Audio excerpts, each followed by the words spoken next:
In today's video, we're going to look at some of Newton's laws of motion. We're going to look at inertia.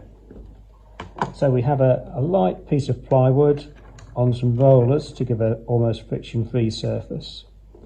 We've got a little motorised toy car sitting on them. So if we accelerate the car forwards, this is playing up today, have another go. The roadway that it's sitting on goes backwards. It is probably just lighter than the car, so the car doesn't move very far forwards, but the road goes backwards because there's an equal and opposite forces. If we add more mass to the car, it will be more of an effect. Let's move that one out of the way.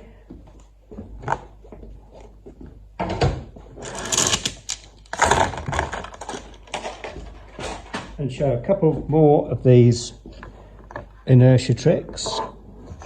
We can do the coin and glass one, where we put a coin on a piece of card on top of a glass.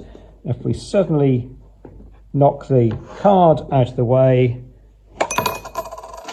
the coin falls into the glass because the coin is heavy, has more inertia, and is reluctant to move.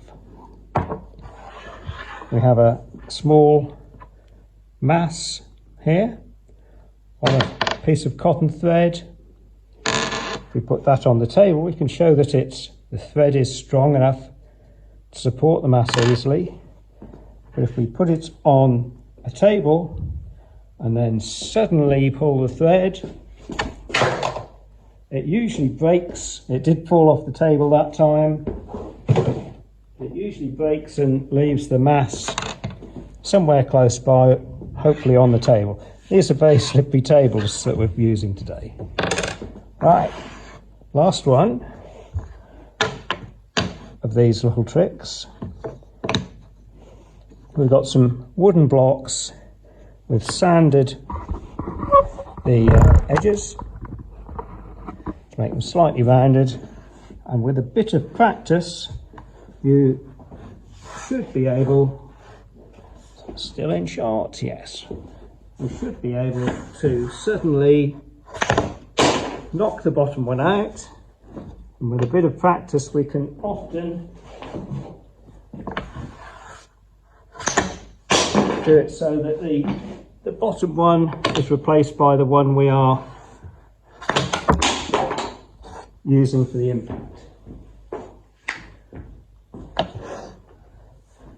One more demonstration. Over here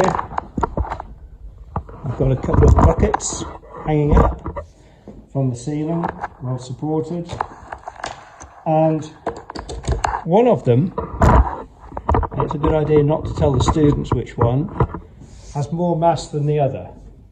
So if you get them to push one of the buckets and then push the other bucket by the same amount,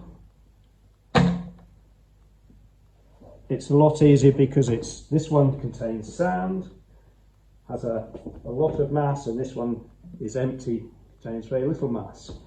You can do the same sort of thing with letting one fall towards the student, getting them to stop it, and that one has a lot more inertia to it.